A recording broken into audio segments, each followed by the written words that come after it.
Hello, everyone. I'd like to thank you for coming today. It's wonderful to see such a good turnout for the session on Data Planet, one of the databases that we subscribe to. We're very fortunate today because Richard Landry, who is the CEO of Data Planet, has come all the way from Washington, D.C. to provide this instruction for us. We'll never have a better opportunity to learn the ins and outs of this database than now. He is involved both on the top level, but he also is very much involved in designing this product. So you can ask any question that you like. He'll stump him, I don't think he'll be able to. Or I'll make something up. Okay, so please welcome Richard Landry. Thank you.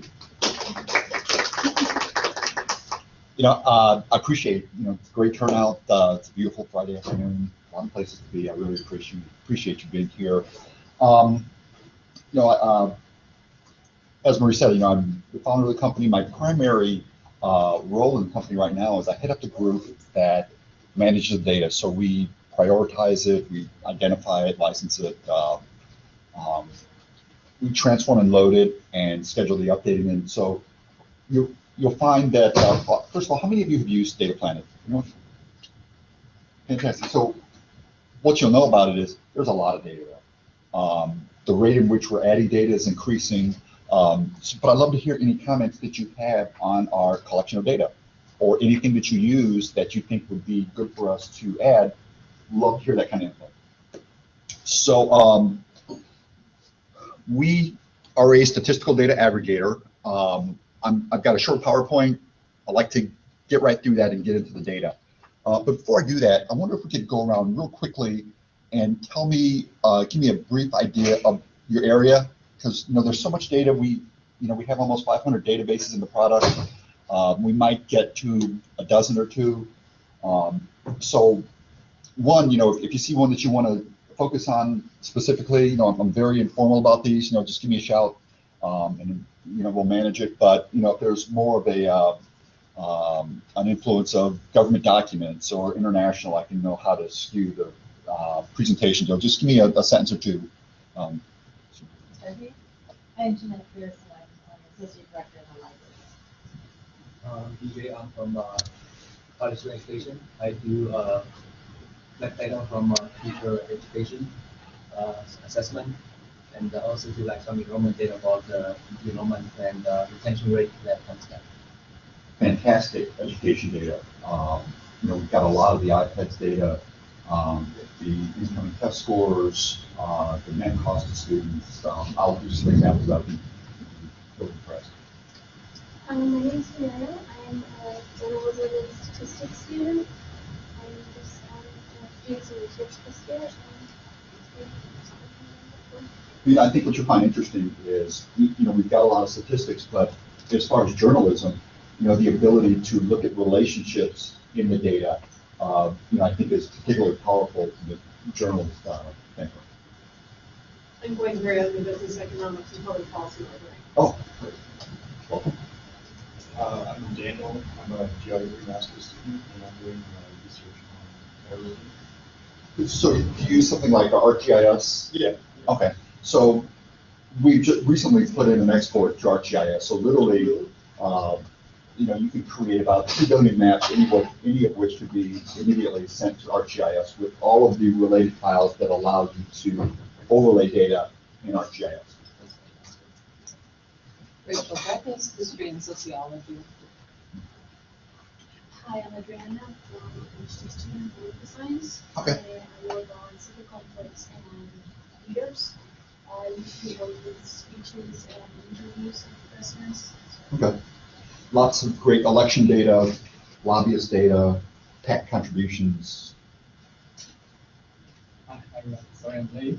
Now, I'm Scott from Duke School, and my interest area is the dry count, advertising and public relations.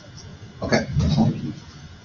I'm Nathan, and I'm a PhD candidate, and I'm also a research assistant. And I'm helping my advisor coordinate the program. And my research interests are aid policy and admission policy. Admission policy? And aid policy. Gotcha. Good stuff. I'm Deb Ward. I'm director of the Health Sciences Library, and I'm interested in both the biomedical applications and social sciences applications of the data? Social sciences, I think you find it very strong. The health is an area that we're focusing on. We struggle with the health sources, and so we're looking at acquiring more sources because the publicly available sources tend to be very unsystematic. You probably know. Hello everybody, my name is Ning. I come from Vietnam, and I'm a PhD student in information science and learning technologies. So the data I researched in is about the data related to ICT integration into the classroom environment, like how the government invests resources in biotechnology devices for schools. Or like how technology can improve the test results. I'm Erin, I'm a library and information science student, and I wanted to indicate I didn't preference, so I want to be able to get more familiar with this resource called my students. You might become good friends. That's what we want as well. I'm a librarian, and I oversee our local digital. David, I'm a master's student in geography as well, and also getting into sustainable development minor, so most of the social sciences stuff favorites. Excellent. Marie Companion Government Documents. So let's get started. So we are a statistical data aggregator. We aggregate all types of data, public and private data. We buy a lot of data. We partner with organizations to redistribute data, and we use a lot of open source data.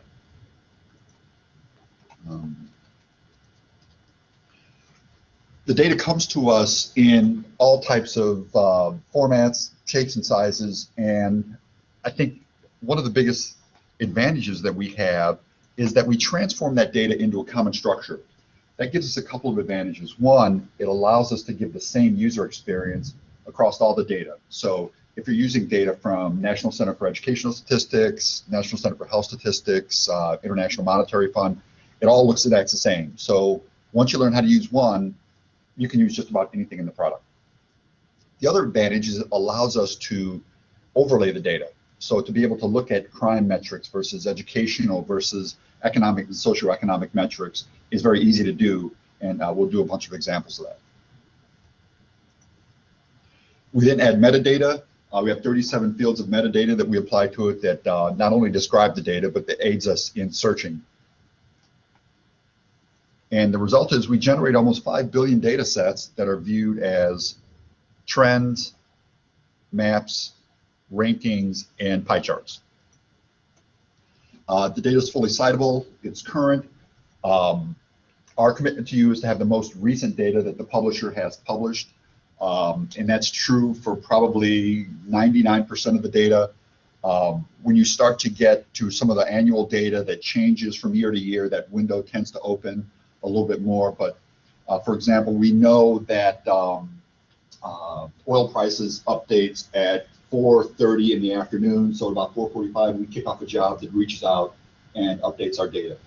So we have data that updates daily, weekly, monthly, annually. And so we'll work with the publishers to understand how they release data, how they update data, and then we'll customize our processes to fit that.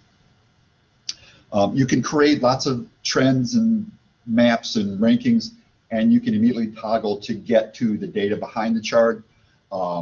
We output to all the formats that we think our users would want, and we're constantly looking out for more ways to get to data. So I know Tableau is a big user of OData. So over the coming months, you'll see an OData, a way to generate an OData call from Data Planet, so you can immediately, or you can pull data from Tableau or from our repository directly into Tableau. And then the metadata, you guys use EndNote here primarily. We export the metadata to EndNote.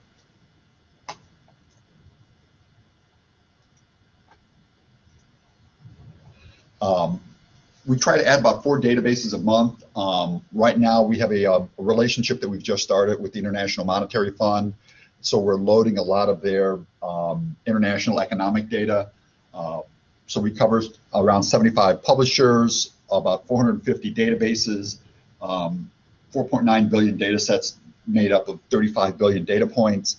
About 40% of our data is privately licensed, not publicly available on the web, and about 75% of it's domestic. And that number is probably a little bit high, both based on the fact that we've recently loaded Eurostat and all of this new data from IMF that we're loading. And we have Data Planet modules. The basic is about 96% of the data. You also have the Easy Market Planner, which I'll go into a little bit. It's purchasing patterns data from the consumer's perspective. It probably is our most used data set in the product. The other ones, worldwide stock market prices are, by default, we give you all the US equities. That one has every stock symbol on every exchange in every country in the world as of close of business yesterday. And then China Data Center, we give you the national, that's the subnational data. And then Info Group is business location data. We also host third-party data. Won't spend a lot of time on this. We can host researcher data. We can host third-party data. And the main benefit of that is you're able to use it along with all of the Data Planet data. And we create lots of LibGuides. For faculty out there, if you know that you're going to need, these dozen or two data sets as part of your class, come to us, through your librarian. We can create those charts, create DOIs to the charts, and embed them in a LibGuide with the description. And so it really acts like a course pack for you. So it's just an easy way to distribute the data and have the students get directly into it.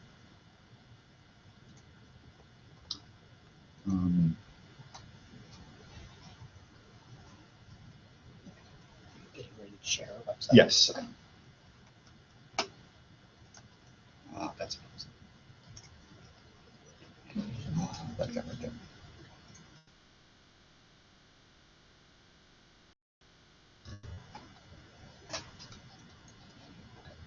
Perfect. So this is the Data Planet interface. So earlier when I talk about 5 billion data sets of data, all of it can be achieved through this single screen. We are a single screen application.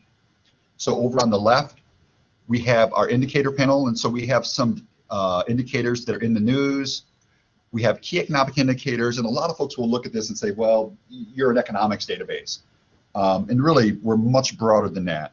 When you look at us by subject, here are all the subjects that we cover. So if we go into government, here are all the databases that we cover in government. So all the campaign finance data down to the PAC level, all the federal government employment data. Federal government employs about 2% of the country. Where are they at? What do they do? Who do they work for?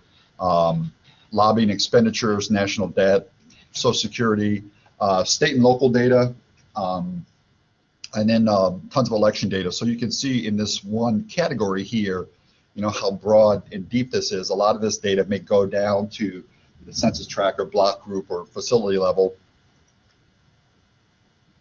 And then we organize the data by source.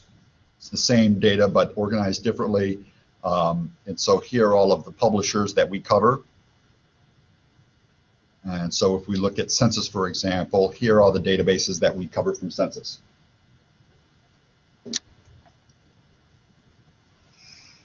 So do a quick example in airlines. When we select an indicator, the first thing we'll do is we'll tell you how that data is available. So this particular one is available daily, monthly, quarterly, and annually. We can look at it for the nation, by airline, by state, and you'll see the boxes appear and disappear based on what you're looking at. Or we can drill into a state and look at all the airports in a selected state, or all the airlines in a selected airline. So here we've got American Airlines flying into Birmingham, Alabama, and this is what their quarterly on-time performance looks like. If we go to unemployment, you can see that this data is available monthly for the nation and by state. So if I wanted to see Missouri, and I wanted to add Minnesota. I just hold a control key down, and that invokes a feature called multi-select. And as you'll see throughout this presentation, you can use this multi-select in just about any area of the system. So here we're looking at two unemployment indicators by state, or I can again hold it down and add the national number. So we've got the national data back to the mid-1940s. They started publishing the subnational data in the mid-70s, and then it goes to current. And then as I scroll down, we have all the metadata, and we can click and go directly to the publisher. We can go to where we pulled the source data. And just to give you an idea of, this is the data that we actually ingest to create the charts. And then if the publisher has published technical documentation, or if we publish technical documentation on their behalf, we will give you access to that. And then down below is the citation. And one of the requirements for including data in the Data Planet is you have to be able to use, or our users have to be able to use this data as part of their work product, either online or in print. And so what we ask is that you cite us. And so we provide you the site here. And then up on the right, we can create a DOI for any chart that you create. And remember, the rule of the DOI is that you have to be able to generate this chart as the user was viewing it when they viewed it. So on September 30th, we created this chart. 5 years from now, if a user is to click on this link that we just created, this data has been updated monthly, it may be recast, but we've got to be able to get back to this chart. And so that's what we do. But we'll tell you this chart was created on September 30th, 2016. To see the most recent version, click here. And then as you scroll down further, here's the high level that we index to. We have a controlled vocabulary that we use to apply subject terms. So you can click on one of these to fire off a search on this subject term. And then we'll tell you this is how often this data set gets updated, and here's when it was updated last. So let's look at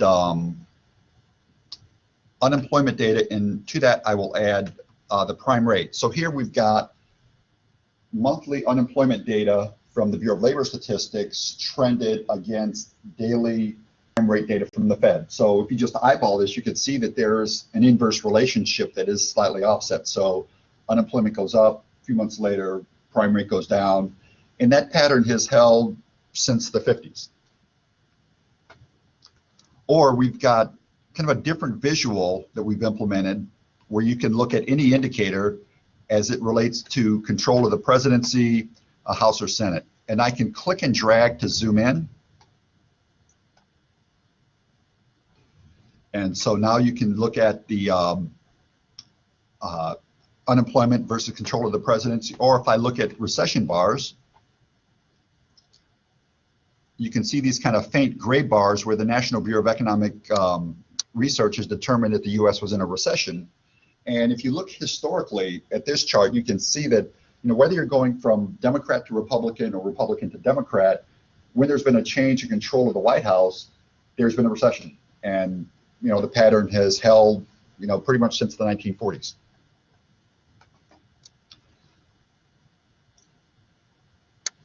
And so let's take a look. Well, actually,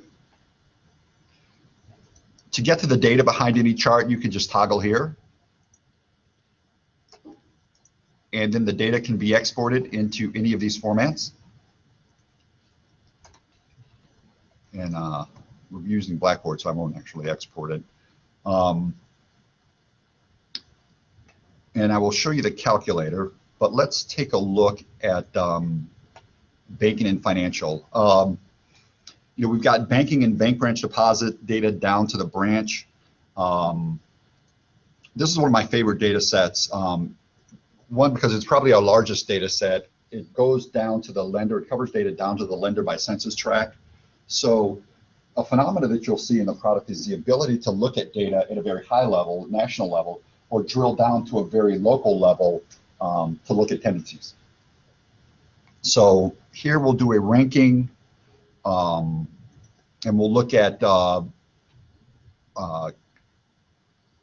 applications denied because of credit history, and I'll use my multi-select again to look at it by gender, and this is for the nation, or I can look at it by state, or I can drill in by county. And so in Missouri, here's just a simple chart that says, okay, how many loans were declined by county, by gender?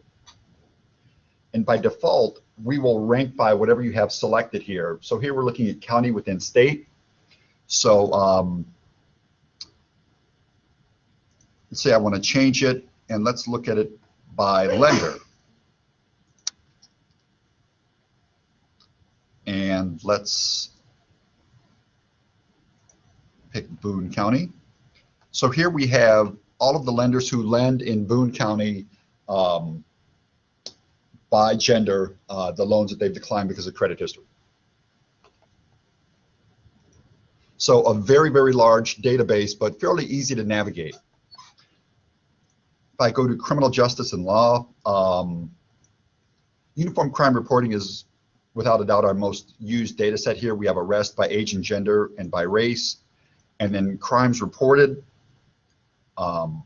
Again, available at the national, state, and county level, and then by type of arrest. So, you know, if I wanted to look at burglaries historically in Boone County, that's what they would look like. Or if I go one level deeper, it'll give me a list of all the law enforcement agencies that make arrest in Boone County by type of arrest. So a lot of stuff coming at you so far. Any questions? How's the pace? I tend to get excited about the product, talk a little fast. Everybody understanding? Where's data hosted? Huh? Where's data hosted? So we have the ability to host third-party data where we will ingest it, and then you can use it alongside all of this other data, and we will authenticate it either at the user level, by campus, by IP, we'll authenticate by IP, or we can open it up as a public facing. And you know, the deal with that is, you know, if you are working on grants, a lot of the grants require that you have a data lifecycle plan, and then a part of that is how do you make that data publicly available. And so, you know, we can ingest that data and make it available through data planning with a link to get to the raw data. So can I use that to like connect to the data source here directly? With the OData, you can use it. You can actually do a pull from Data Planet into Tableau. But right now, if you export to a CSV, you can take that directly into Tableau. I'm thinking like if I use Tableau to that Data Planet directly, so I don't even go like every data myself. Well, so what we'll do is generate a call, an OData call that you use in Tableau. So when you open Tableau, it will refresh from Data Planet. So I would expect to see that before next semester. Any other questions? Does it prefer certain browsers? And the only reason I ask is I use an X, so I use Safari and Firefox normally. Sometimes I can't see what's off to the right. Really? On the scroll bar. And I'm running, I can't even tell you what I'm running. So what I had Yosemite. So I just wondered if it prefers different browsers, because I found that with other products too. No, but you know, I'd love to give you my card if you could send me a screenshot. If it happens again. Absolutely. Okay, sure. You know, we try to be browser independent. You know, we've got an issue now where we got a little time slider that we want to use to allow you to select dates. It doesn't work in Edge. So, you know, we've had to hold back on it until we can get, you know, a new release of Edge until they get that out, and we'll support that functionality. But other than that, we should be browser independent. Ow. We have all done that, so Graceful. Let's see.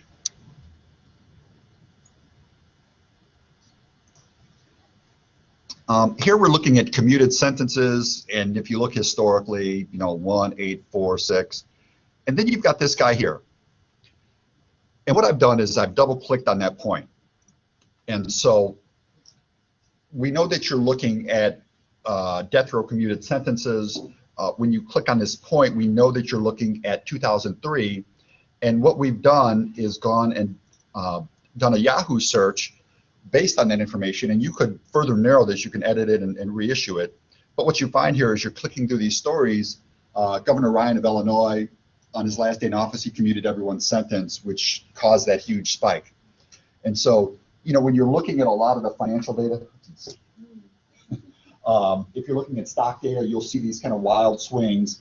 And, you know, it's very powerful to be able to click on a point and look at, you know, what's happening. So like with MicroStrategy, I don't know if any of you remember, you know, about 15 years ago, they had an issue where they had to recast their earnings. Their stock, you know, plummeted. You know, when you click on that point where their stock drops, and I was investing in it, it was really fun. You'll find stories about, you know, how they had to recast their earnings. So just a way to provide some context around all of these numbers that we have.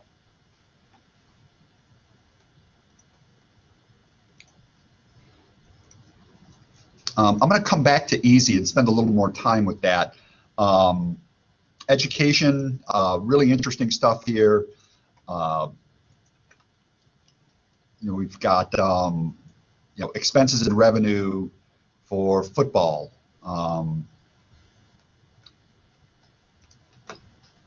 You know, with this data, we cover every college and university in the country, academic library stats, public library stats, NSF funding by institution, by category of grants. You know, if you're doing analysis on elementary and secondary schools, and you want to look at lunch assistance programs or, you know, magnet schools or charter schools, you know, to be able to look at the nation, you know, is very easy. Or if you want to drill down, you know, you can get to, let's see, you know, your high school down the street and start to really, you know, do some very detailed analysis. So again, that same kind of phenomena that I mentioned earlier, you know, the ability to look at data at a very high level or drill down to a very low level, you know, is really quite powerful.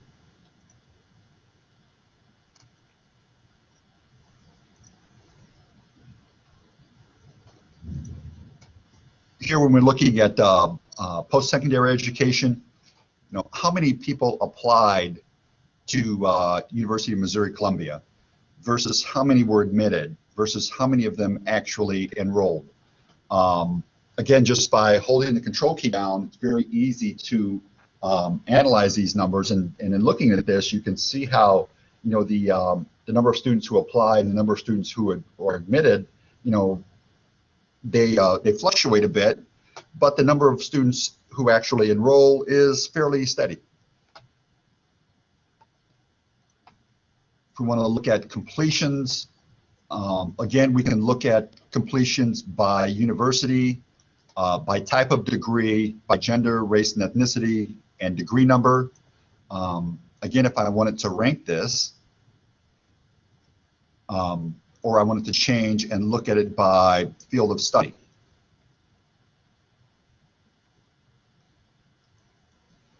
So at the University of Missouri Columbia, here are the degrees that they put out by type of degree.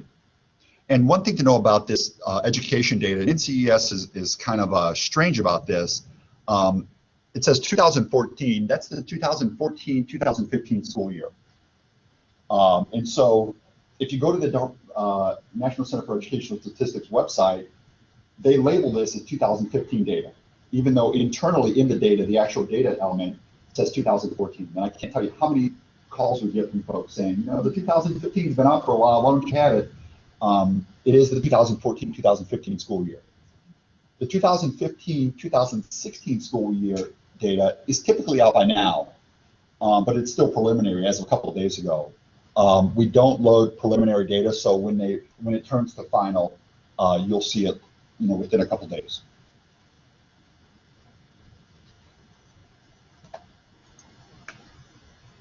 Faculty salaries, enrollment, graduation rates. Here we have the balance sheets by line item for every institution. So here we have all of the line items. So, you know, if you're looking at endowments or, you know, capital expenditures, it's all there. Incoming test scores.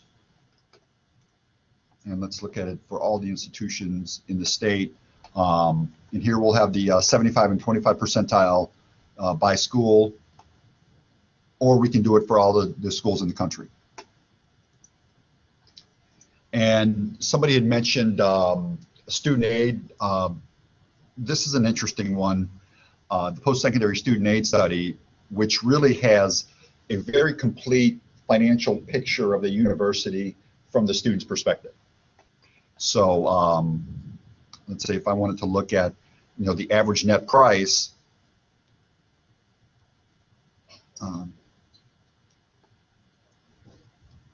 here we go. In the state of Missouri or nationwide, this is what it would look like. So it's all of the tuition, fees, room, board, books, less financial aid.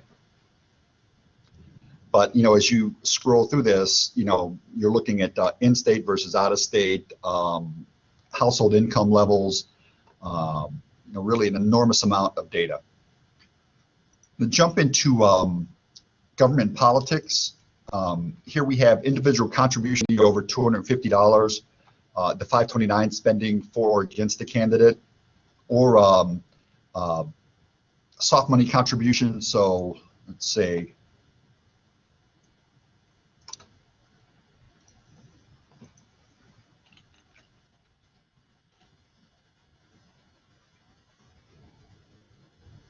here we're looking at Anheuser-Busch and all of the PACs that they contribute to Updated Weekly.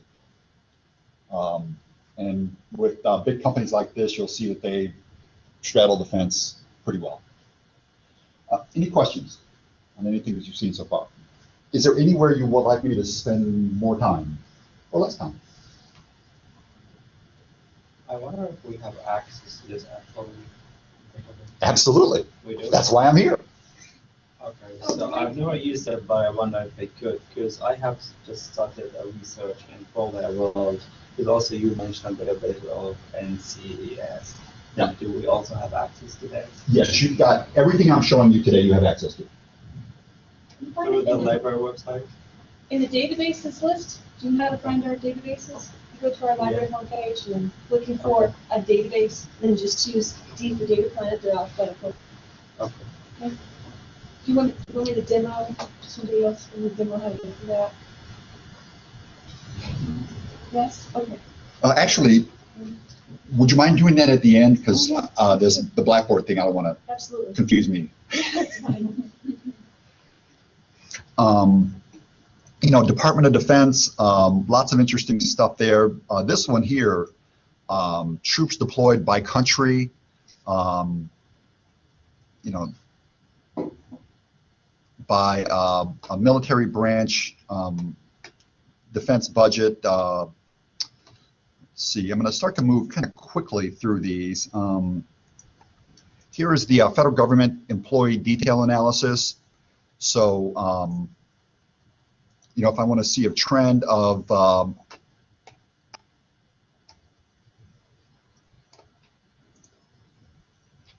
you know, what agencies are folks working for, or where are they located?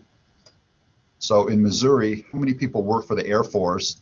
And you know, what specific sub-agency, what are their ages, gender, occupation or occupational group or occupation. So how many accountants work for the Air Force in Missouri? Probably not a lot. You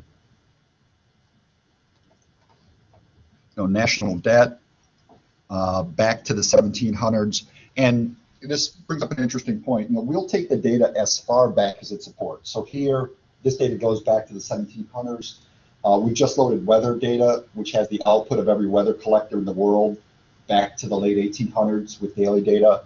You know, We actually demo that. I can. Whether because No, we had a question come in, somebody wanted to know average daily temperatures in one part of the lawn or a rock. Okay, And we ended up going to the Air Force. okay. I think Noel did that. Wow. So let's see. Also, do you know how much overlap you have with statistical abstract in the US I do, because we built that product. for ProQuest? Yes. Okay. We built Statistical Insight, we built StatAb, StatAb, Statistical Insight, StatAb of the World, Legislative Insight, and History Vault. So if it's in there, it's in here. Chances are really good.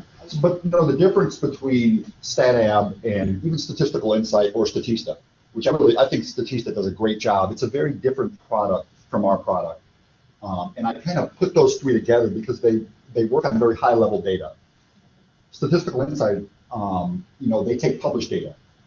So, if you want to know the population of Germany, all of those products should be able to give that to you.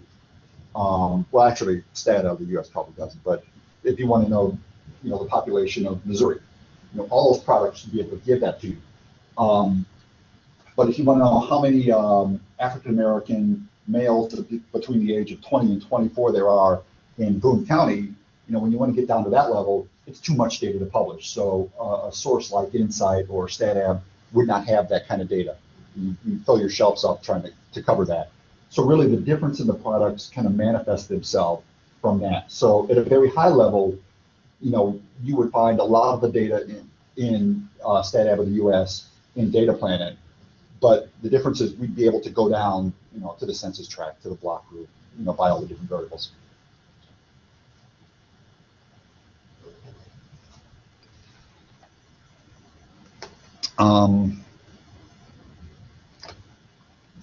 Did an example earlier, and I'll try this again, see how my typing is. We've just implemented a new search, and it takes natural language searching, very powerful.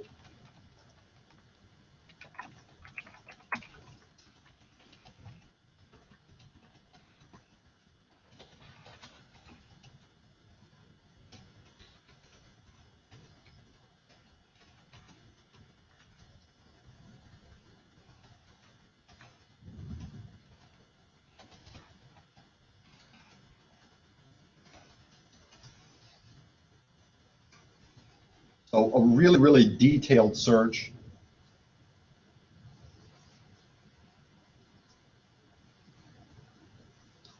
And so it's come back with about 30 hits that are grouped. And as you scroll down, you'll see all the different variations. And so when you click on one, you'll see that we've identified from the metadata a particular indicator. Because we said Missouri, it selected state, it selected Missouri, it found Honda Civic, and it gave you a trend of all of the traffic fatalities involving Honda Civics in Missouri. So you're able to do these really detailed searches. And not only does it search the metadata and the description, it searches a combination of every variable to give you hits. And we will never give you a hit without data behind it. Or if I said, oh,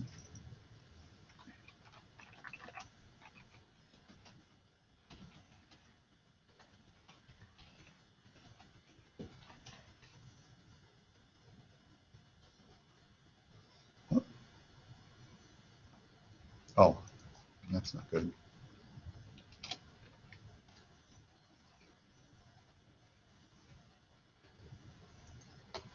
So I'm looking for packs that Microsoft contributes to. And if I rank them, there they all are. Or one that we got a question on this morning.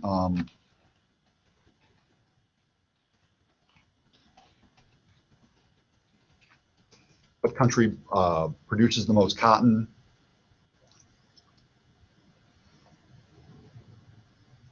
And so what this does is find the data set, and you may have to, change the view, but then you get the list it does find the appropriate data set and allow you to immediately rank it. Question? Yeah. I usually work with international data Mhm. and specifically with some countries out there. I don't use too much US information. Mhm. So I wonder if you actually work with specific sources in terms of different countries, or you look for different data in regards to those countries. Let me see if I can repeat that back to make sure I understand it. So do we have country-specific data from that country, Yeah. or do we only cover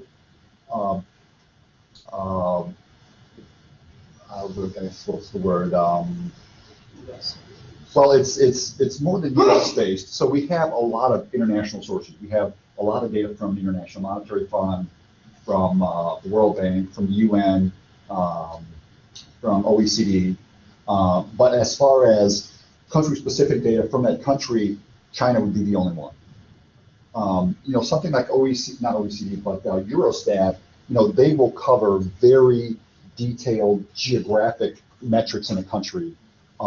So if their data set will cover subnational data, we will support that.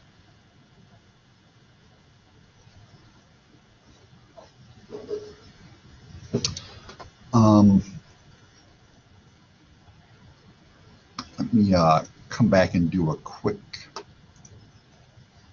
example.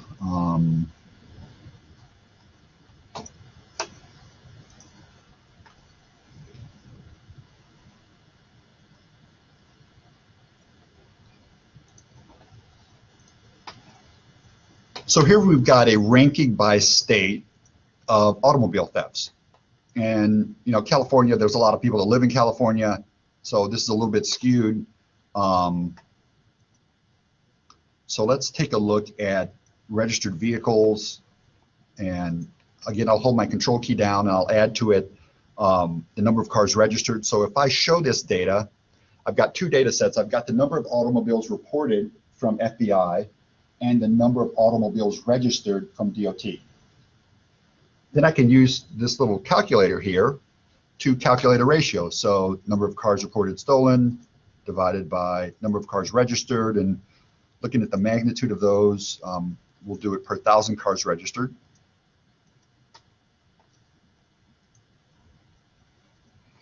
And so here is my new metric. And let me add some decimal places to that. You can name it, change the color. And then these checkboxes here determine what gets charted. So I'm going to turn these off, these base columns, and only focus on my new column. So now I can see that California still leads the country as far as the number of automobiles stolen per 1,000 cars registered. That's probably a more valuable statistic. So, a lot of financial data, they will provide you, percent difference from last year or the last data collection. We can do that as well, but we can also allow you to be much more detailed about it. So GDP by state, if you want to look at GDP by state per capita, but you're only interested in working age adults, you can get that working age adult number from census. You can get the state GDP number from the Bureau of Economic Analysis and divide that out to give you, a more meaningful result.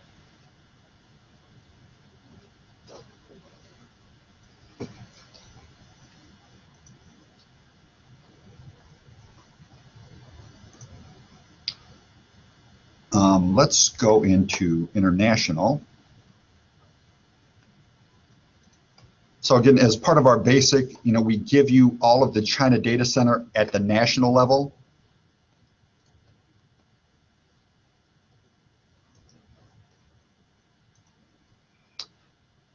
Climate change is from the World Bank. Digital agenda for Europe, I think just recently got updated, and some of the IMF data is actually updating right now. Food and agriculture of the UN. think this one must be updating also. Several of the international ones are updating as we speak. International energy metrics.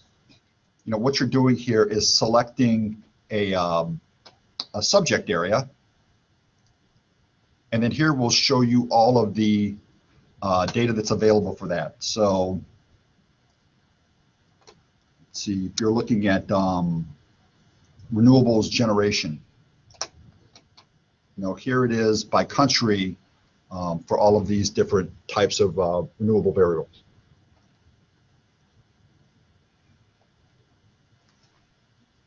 Question? Yeah, it looks to me like I'm not always able to put variables up against each other. Like I'm looking at the world development indicators, and I wanted to compare like adolescent birth rates to like education of women, but it looks like these things on this column show up over here. Like I get education, but I can't get something there. There's a couple steps ahead of me. There is a reason for that, and yes, you can do that. So let's see, World Bank and World Development Indicators. And which ones were you looking at? I was looking at under health, the adolescent fertility rate.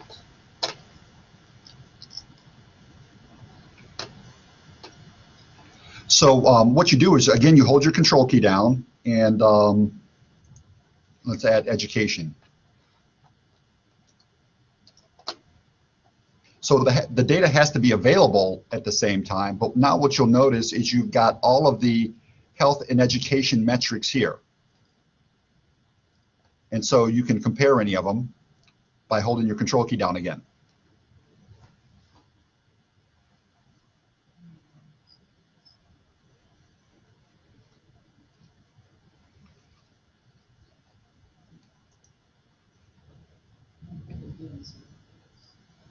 Okay, I can grab you after the session, if we can sit down and go with it in more detail. I want to spend a minute on the easy analytics. This is a premium that you guys have here, and it's probably our most used data set.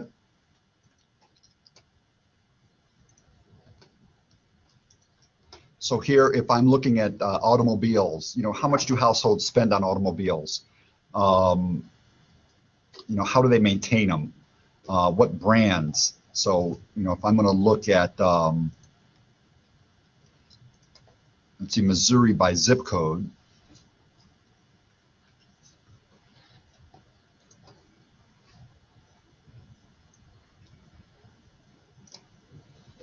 And I want to look at Audis. Or if I rank this, I want to see Audis versus BMWs. So there's households that purchase Audis versus BMWs. And so what we're showing you is the number of households for that particular indicator, and then a percentage of the total number of households in that geography. Or if I look at computer use, how much do households spend on computers? Where do they buy them? Do they buy them online or superstores? You know, what do they use at home or at work? Do they use Apple's or IBM or Intel based? What brands do they use at home and at work? Operating systems and versions of operating systems. So you can see this data gets fairly detailed. Fast food restaurants, you know, how many people eat at Burger King versus Boston Market, and we're only interested in percentages. So that's what that would look like. Consumer spending analytics is a data set that was created specifically for us, and it is for building business plans. And so if you look at any of these areas, cakes and cupcakes. For those of you who have seen me before, you know that I've done my share here. So now what we give is a total amount spent per geography. So what's the market potential by zip code? what's the total number of houses, and then we'll divide it out to give you the amount per household.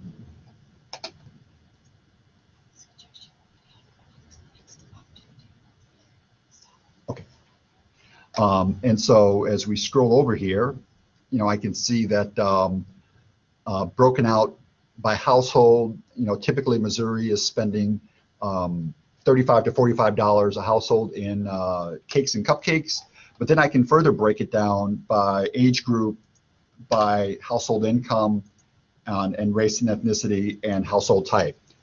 So here I kind of, I'm just looking at cakes and cupcakes, but really as you scroll down here, you can look at any household expenditure. It gets into what they spend on energy and, how much they save, etc. So again, really powerful. So I have a suggestion, since we have 10 minutes left, if you are agreeable.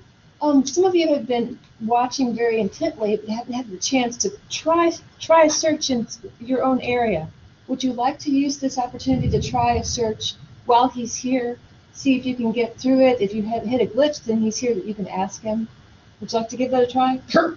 Okay. So the way you get to this, if you hit the home button in your browser, you should get right to the library's homepage. Actually, excuse me, sir, would you mind setting this so she can show how to? He's going to lose his page. Actually, I can.